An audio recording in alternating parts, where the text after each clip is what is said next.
Step back into the 1950s, a decade that looked picture perfect but hid some startling truths. From backyard bomb shelters to cigarette ads featuring doctors, these forgotten details reveal an America more complicated than the glossy postcards suggest. Join us as we uncover 10 striking realities that challenge the rosy nostalgia of the so-called golden age.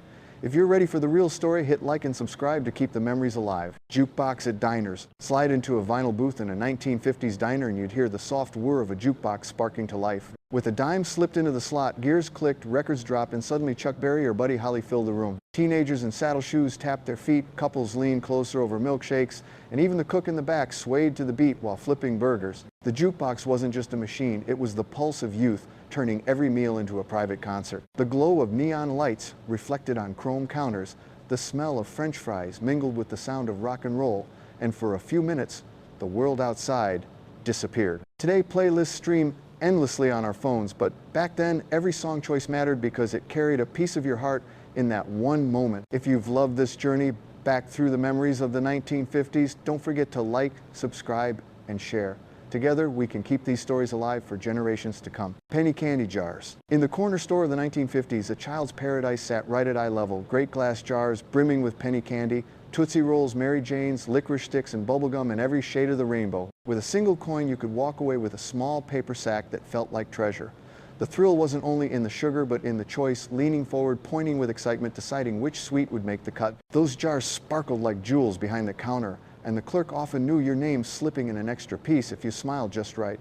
Compare that to today's aisles of prepackaged snacks, efficient but impersonal. Back then, candy shopping was a ritual, a burst of freedom, where a nickel made you feel like royalty. Looking back at penny candy, the neighborhood barbershop, and the jingle of the ice cream truck, don't they all whisper of a time when community was as sweet as the treats themselves? The neighborhood barbershop. Step into a small-town barbershop of the 1950s and you'd find more than the hum of clippers. You'd find the heartbeat of the community. The scent of talcum powder and bay rum aftershave hung in the air while men in fedoras swapped stories in the waiting chairs. The barber, often a familiar face who had been trimming hair since Eisenhower took office, knew not just your style but your family history.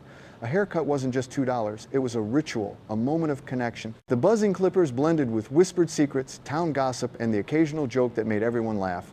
Boys nervously climbing into the chair for their first trim, often left with a lollipop and a proud smile. Today, haircuts are quick transactions in chain shops, but back then, a visit to the barbershop was social currency. You can almost hear the snip of scissors, the low hum of conversation, and the creak of the old leather chair, each sound a reminder that sometimes the simplest places hold the richest memories. The ice cream truck. On hot summer afternoons in the 1950s, the sweetest sound wasn't a song on the radio, it was the jingle of the ice cream truck turning onto your street. Barefoot kids burst from front porches, clutching quarters and sweaty palms, racing to be first in line. The truck itself was like a traveling carnival. Painted sides, frosty windows, and rows of colorful treats. Drumsticks with chocolate tops, rocket-shaped popsicles that dripped down your hand before you could finish. The thrill wasn't just in the taste, but in the chase. You heard that melody from blocks away, and suddenly the whole neighborhood seemed alive with motion, laughter, and shouts of "Wait for me." Today, ice cream is a supermarket freezer item sealed in cartons, stripped of the magic of being delivered straight to your curb. Back then, the ice cream truck was more than dessert. It was joy on wheels, a reminder that childhood was fleeting but unforgettable. Close your eyes, and can you feel the sticky fingers, the sun on your face, and the pure delight of that very first bite? Color TV parties. In 1954, when the first color televisions appeared, they were so expensive that most families couldn't dream of owning one. But in every neighborhood, there was always that one lucky household with a gleaming set.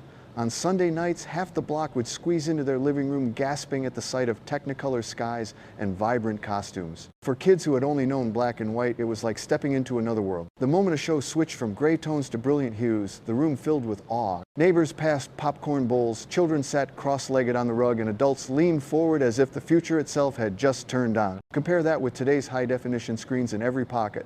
The magic has faded because the miracle became ordinary. Back then, color TV wasn't just entertainment, it was a community event, proof that tomorrow had arrived. If you're enjoying this trip through memory lane, don't forget to like and subscribe.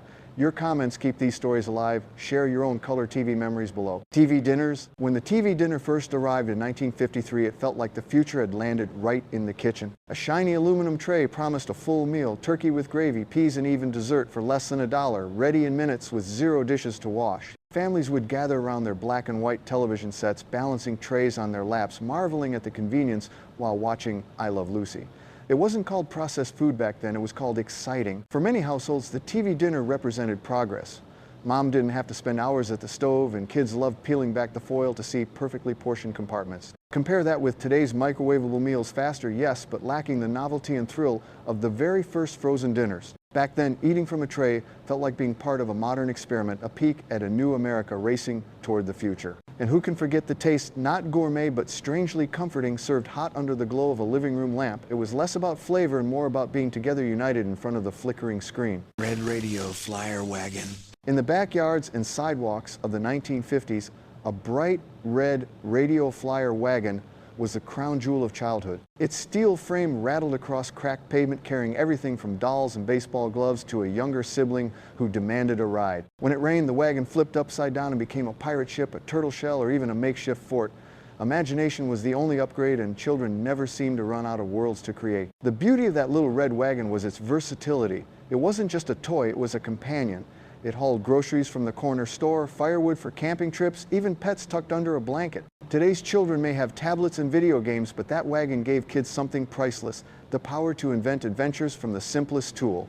Close your eyes and you can almost hear the squeak of its wheels, the shouts of children racing down the block, and the thud as it tipped over in a driveway. Bruised knees were part of the bargain, but so was the joy of a childhood set in motion by a splash of red paint. Milkman deliveries.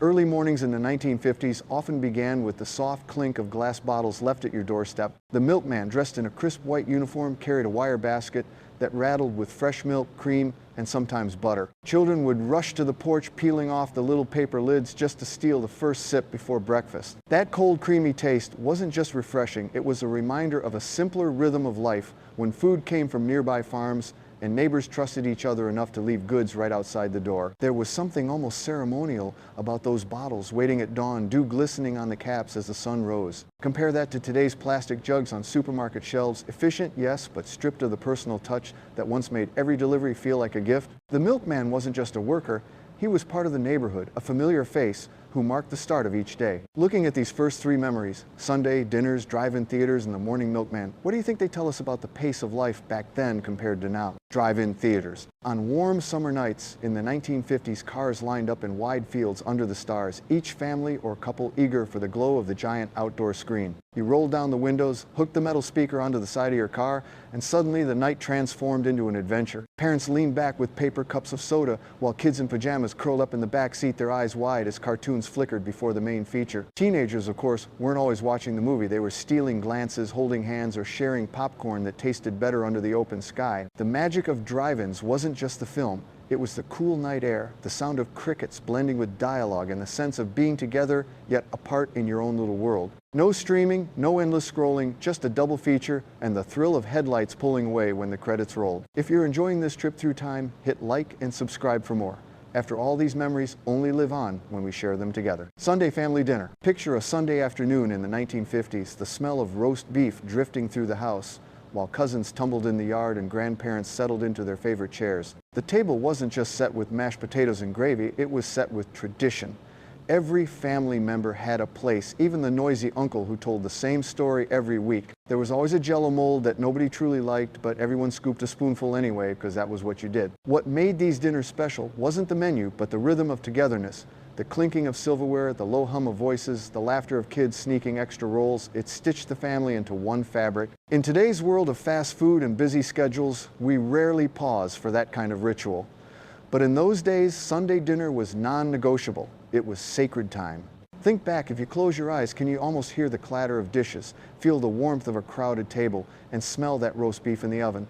Those meals weren't just food. They were memory, permanence, and love served on a plate. The 1950s are often remembered as an age of innocence, but looking closer, we see a world filled with contradictions, family dinners, and jukebox joy, alongside bomb shelters and cigarette smoke. These forgotten pieces remind us that history is never as simple as the glossy memories suggest. So now it's your turn. What surprised you most about daily life in the 1950s? Was it the ads in doctors' offices, the fear that shaped backyards, or something else entirely? Share your thoughts in the comments below. And if you'd like more journeys into the past, make sure to like, subscribe, and pass this video along. Together, we keep the real stories alive.